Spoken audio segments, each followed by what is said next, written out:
welcome to a very special edition of the podcast as the Rating Room presents The Wrestling Room. The Rating Room.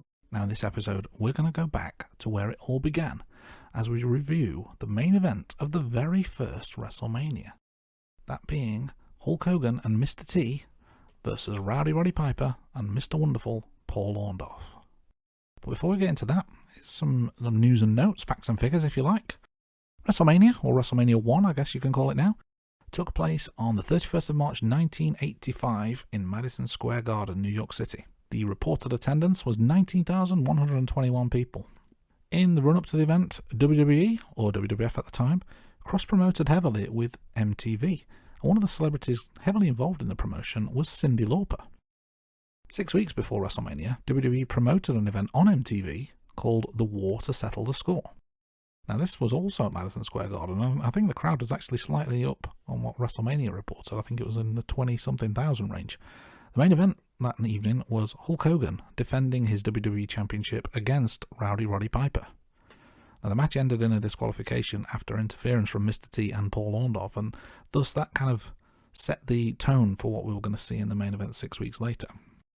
The night before WrestleMania, Hulk Hogan and Mr. T hosted an episode of Saturday Night Live as another way to get engagement and advertise the event that was to come. One fun fact, the original name considered for WrestleMania was the Colossal Tussle, and I believe it was ring announcer Howard Finkel who suggested the name WrestleMania, and that's what stuck. Now before we get into the match proper, just to let you know some other matches that were on the card that evening saw Tito Santana defeat the Executioner. King Kong Bundy defeated Special Delivery Jones in a record-setting 9 seconds, although it was actually timed at 24 seconds, but let's not let the facts get in the way of a good story. Ricky Steamboat defeated Matt Bourne. There was a match between Brutus Beefcake and David Sammartino, which ended in a double disqualification. Junkyard Dog defeated the Intercontinental Champion Greg Valentine by countout, but for those wrestling fans out there, you will know you cannot win the title via countout, so Valentine retained the title. There were new tag team champions though, as the Iron Sheik and Nikolai Volkov defeated the champions the US Express, which is the team of Barry Windham and Mike Rotundo. Andre the Giant defeated Big John Studd in the $15,000 Body Slam Challenge, and Wendy Richter, who was we're close to 40 years ago, so things have changed quite a lot since then. But to begin with, the bagpipers and the drum mill since I watched, but there's no grand stage, there's no elaborate entranceway like you'd see nowadays. It's just a short Survivor, but in the version on the WWE, Fly Snooker is in the corner of, they're really on their feet. This is a big deal. It's not the end of the celebrities. There was Billy. So as the bell rings, very quickly, all four men in the ring, even Muhammad Ali has to come into the ring to help restore order. Hogan's hitting some of his basic offense. He's hitting some punches, he hits an atomic drop. Mr. T gets in there, hits some body slams and hip tosses. It's pretty basic by today's standard, you'd have to say, but the crowd is absolutely loving it. This is a fantastic atmosphere that they're generating. Then we get some cheap shots, and Orndorff and Piper take over on Hogan. They even use a chair at one point, and Hogan seems to be in trouble.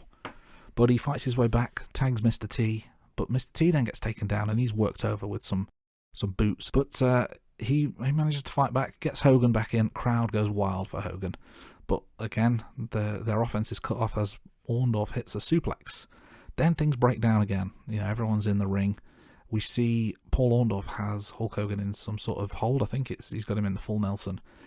Cowboy Bob Orton tries to interfere. The referee's not looking, so off he goes to the top rope, jumps down, but there's a miscue, and he hits Orndorff instead of Hogan, and he's got a cast on his arm.